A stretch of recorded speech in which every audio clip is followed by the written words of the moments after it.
Hello and welcome back to this channel if you are on YouTube or account.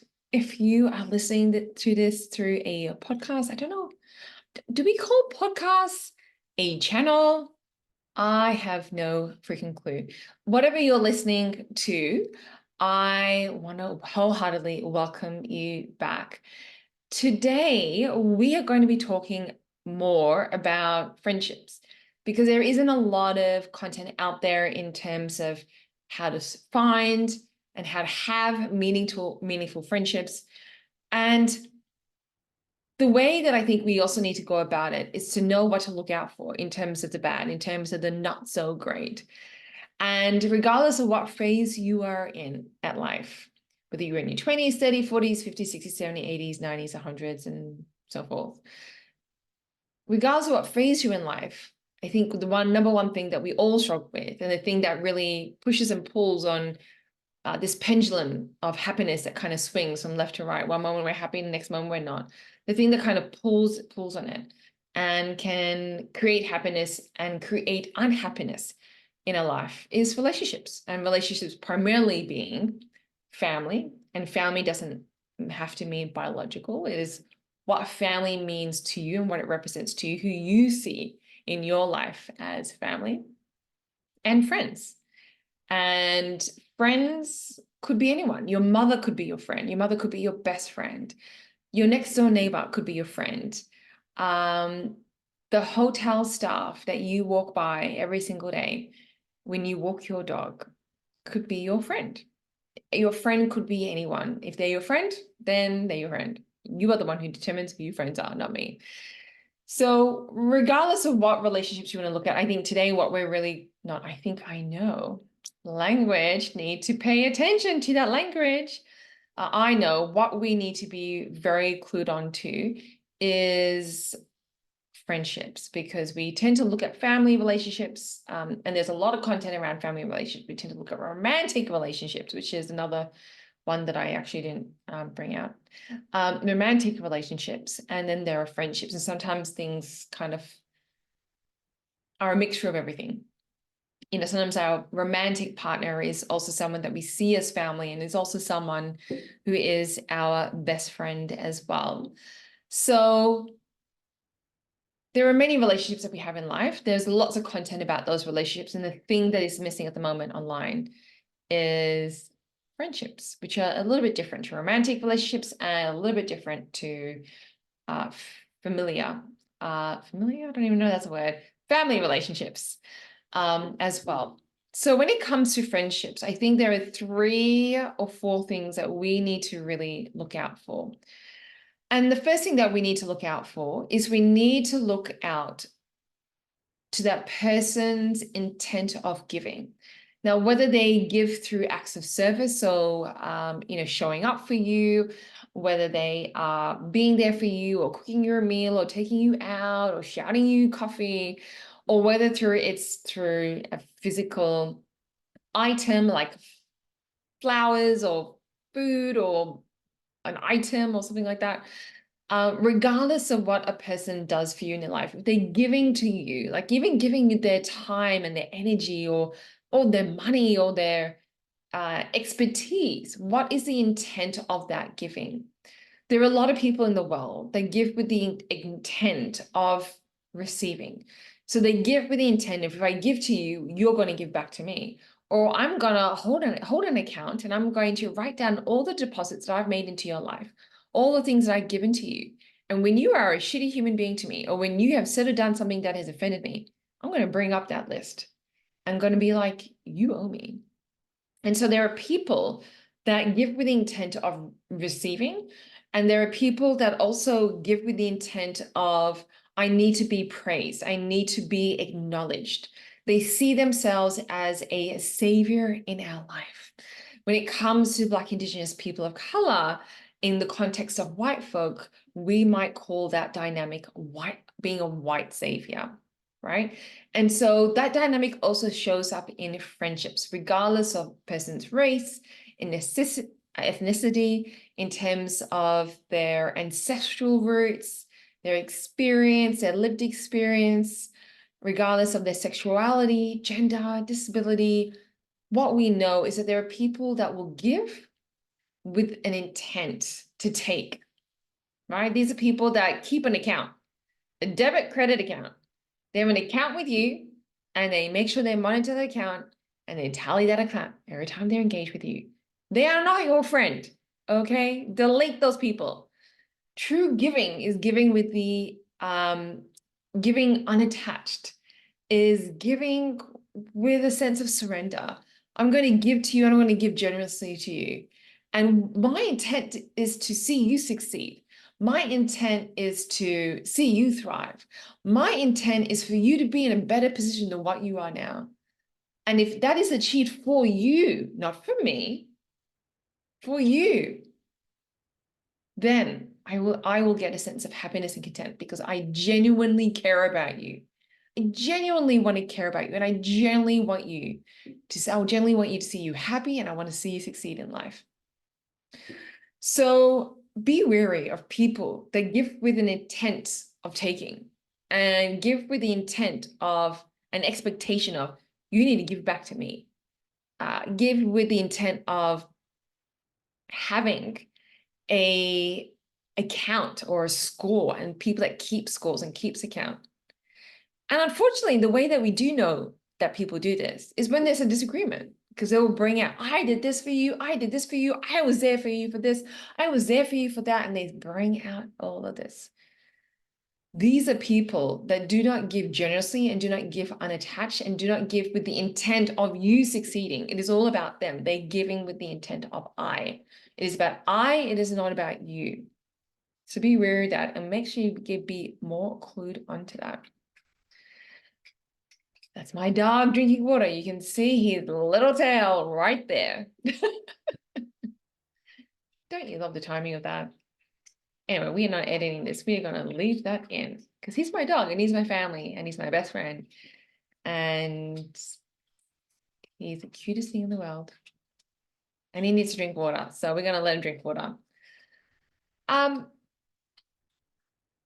The other dynamic that we need to look out for in friendships, in toxic friendships, in unhealthy friendships, in friendships that are going to break and fall apart in the future, is people approaching the friendship with the belief that you need them. And the opposite is also true. If you feel like you need that person in your life, absolutely, want people in your life and have the desire of having people in your life, and needing people breeds toxicity, breeds unhealthy relationship dynamics.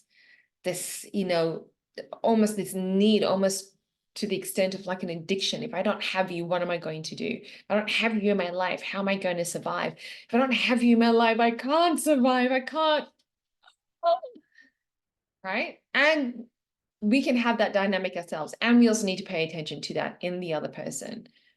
Does this person approach their relationships in their life? And this is how you can look out for it. Does this person approach their relationships in their life with this belief that people need them, that people can't live and survive without them? I've been really battling with this myself, particularly with my immediate family, with my mother, my sister, with my nephew. My one and only well, that's about to change soon because, by the end of this year, we will have two more. We will have a niece and we'll have another child in the family. So we'll go from 1 to 3. And for the last 5.5 years, there's only been one nephew, the light of my life, the center of my universe. And I have had to work really hard to remove him from the center of my universe and to remove myself from the belief that I am at the center of his universe. He doesn't need me in his life. He wants me. He loves me. He doesn't need me. And that has been really freeing for me because it's what's empowered me to move from Melbourne to the Gold Coast in Australia. And I don't know whether that remove is going to be permanent. I have a feeling I will probably move to LA at some point in my life. I don't just have a feeling, I have a knowingness in my body around that. And I know that the Gold Coast is that kind of like one step, that intermediary step between, Melbourne and making an international move. And the one thing that was keeping me in Melbourne was my family, and this belief that my family needed me. My mum needs me, my dad needs me, my sister needs me, my nephew needs me. I need them. I can't live without them. What if something was to happen to them? I would never forgive myself. What if something was to happen? And I wasn't there in their time of need, right? They don't need me. They've got people around me. They don't need me. Do they want me in their life? I wholeheartedly fucking hope so. Do they need me? No. And the hardest person to unstick that from was probably my mother and my nephew, and probably equally as well. There is a very strong and fiery passion that I have, and love, fiery, passionate love that I have. Both my mother and my nephew, they're both my soft spots. And I've had to keep pulling myself away, and every time I go back to Melbourne, and I'm fortunate I get to go back to Melbourne, at least every 1 to 2 months, and I see them regularly. Like, it's not like I see them like every 6 months or like once a year or every 5 years. Some people don't see their family for like a couple of years. I get to see them on a monthly basis, and technically I spend the same amount of time with them because I'm staying with them, so I physically see them like all day, all night. If you calculated all those hours, those awake hours that I spend with them, I spend the same amount of hours as if I was visiting them once a week, which is what I used to do. So visit them once or twice a week for dinner and spend time and play toys with my nephew. And so, to have a more healthy relationship with my mother and my nephew, it came with this understanding, which is something that I keep pulling myself towards and pulling myself away from this unhealthy bias that they need me, is that they don't need me. They don't need me. So be wary about that in your relationships. If there are people in your life, friends in your life, that talk about the other relationships in their life in the context of like, they need me, that is a red flag. Okay. So be wary of that, because it's not about they need them. It's actually about they need to feel needed. And when you need to feel needed, the only person that you feel should be needed is yourself and your higher power, God, Allah, whatever you believe in. That's it. That's it. To have healthier relationships in our life and have healthier friendships in our life, no one needs you. And when you free yourself from that, you can actually have more healthier relationships. Friendships have room to breathe as well. We don't have to be in everyone's faces all the time, okay? So be wary of that. And that's something that I'm being wary of. I'm pulling myself away from myself. So also pull yourself up on that if that is a dynamic within you. The other dynamic that we need to be really aware of is when someone does not own the impact. So if there is an incident, and that could be between you and your friend, or that could be between your friend and someone else, and they may share that with you because they're emotionally, diarrheaing all over you about the incident and what happened, and they said this and they said that, and blah, blah, blah, blah. Or generally be seeking support and advice. I mean, who fucking knows, right? And what I know to be true is that when people apologize and don't really own the impact of their behavior towards the other person, and therefore do not own the apology. The apology is just, I need to apologize because that is the right thing to do. So I'm just going to fucking apologize because I'm just going to apologize. And because I'm aware about me and I don't want them to think that I'm a bad person, so I'm going to apologize. So then they think that I'm a good person. Like, it's got nothing to do with them. Right? It's got nothing to do with them. Can you see the running theme here? It's all about the other person rather than them. It's all about the external rather than the internal. The third red flag that you need to look out for is people who do not own the impact of their behavior, communications, their attitudes, their mindsets, their beliefs on other people, do not own that internally within here, and therefore do not apologize. Or worse, they apologize with excuses and justifications. Terrible. Okay. So there are 3 red flags that you need to look out for in your friendships. Number 1, when they give and they give to you, and even like a really good way to check for these red flags is to analyze how they're showing up in other friendships, in other relationships. This will show you that pattern, right? Ask questions as well about how they view friendships, how they view relationships. When they complain to you about shitty behavior, apparent shitty behavior, about this person, that person, that person, ask questions. When you were giving with the expectation that they would appreciate? Were you giving with the expectation that they would praise you, that they would really acknowledge you? Were you giving with the expectation that they would give to you back in return? That is not surrendered giving. That is not generous giving. That is not unattached giving. That is not true giving. Okay, reality check. Check mic 1, 2, 3. That is not true giving. Delete them. They have got to go, okay? So the first red flag is people that give with an expectation of receiving praise, receiving acknowledgement, receiving love, receiving approval, receiving acknowledgement, receiving appreciation, receiving something physical in return, receiving and people that keep track of that they keep score of that, and they see it's like 1-to-1, right? Be really, really wary of that. The second red flag that you need to look out for is friends that look at relationships with the context of you need me, when what it's really about is they need to feel needed by the other person. So again, they show up in the relationship with the expectation that you need me. And these are usually people that end up resentful at you, the friend, because they're giving. They're done because you need them. So they've showed up time and time again. And what have you done for them? Nothing. You probably didn't even ask them to show up and give to you and support you and do all these things. They just did it because they thought and believed that you needed them. When really it was about them feeling the need to be needed. It had nothing to do with you. It's all about that person being selfish and self-centered. And then the third red flag to look out for in friendships is when people don't own the impact and therefore do not own the apology. And a really key way to know that is not just disagreements that come up in your friendship. Really look at what they're sharing with you in terms of disagreements they're experiencing in their life, romantically, in family relationships, and in other friendships as well. Are they owning the impact of their behavior? Are they owning the impact of what they've had on the other person? Even if that person's done hurt or harm to them, are they able to see their part to play in it and to really own that and to acknowledge and apologize for that, and do so in a very genuine, heartfelt way? Because again, it's not about them. It's about the other. It's about the other person.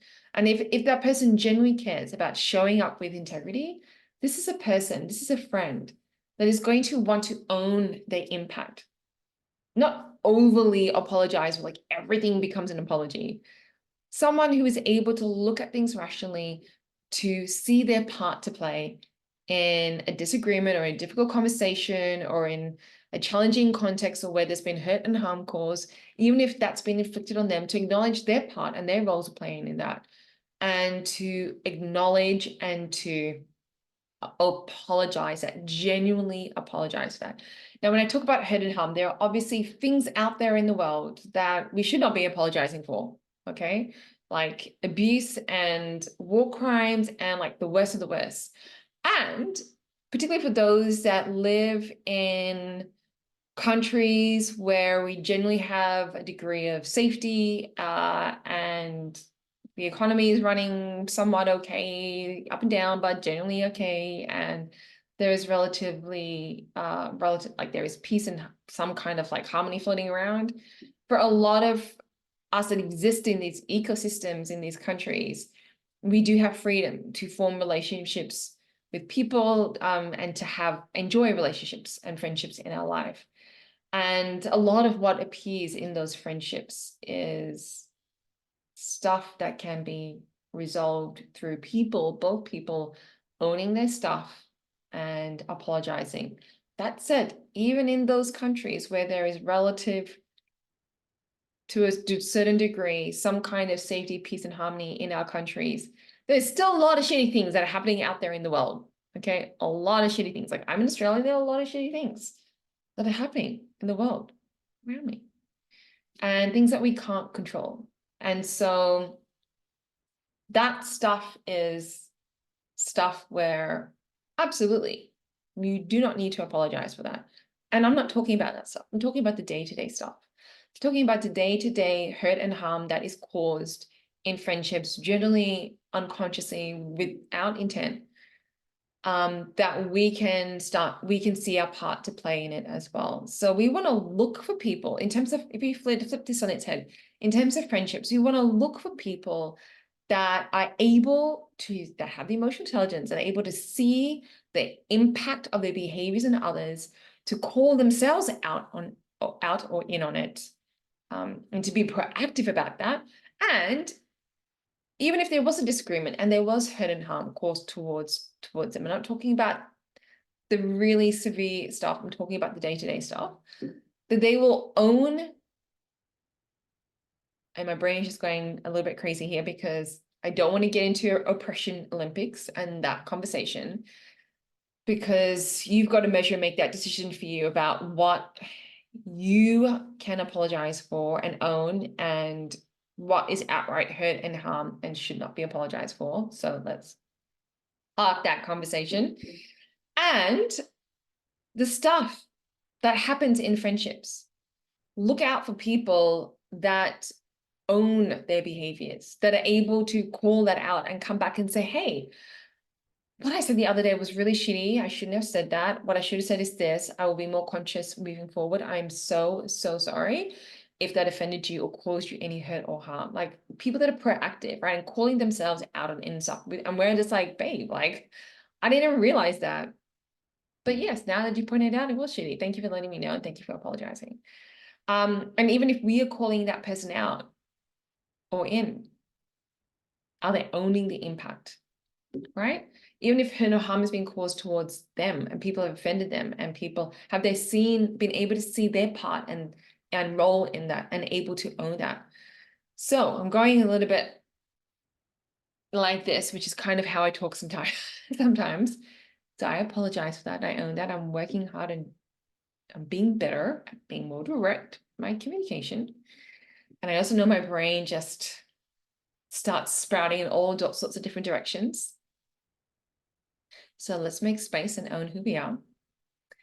And the 3 things that we need to look out in friendships, 3 red flags that we need to look out for in toxic friendships, is people that do not own the impact of their behavior on others, that do not, and therefore do not apologize with genuine heartfelt intent to apologize, and people, because they haven't owned it. We need to look out for people who approach relationships with the belief that that person needs them when actually they need to feel needed. And we also, the 3rd red flag and the last red flag is we need to look out for people that give with the intent of receiving and that keep track and keep account. Okay, that's what I've got to share with you today. I hope that helps and serve you. Please, please show up for your Black, Indigenous, people of color content creators that are out there, that are sharing content and ideas. We share it from a place of lived experience as well. We add that hot sauce to the content, right? And so show your love by liking and subscribing and sharing this content with one other person that you think would really benefit from this podcast or from this YouTube video, whatever media form you are listening, watching this from today. I hope that helps and serves you. Much love to you, and have a brilliant rest of the week. And I will see you next Monday. Much love.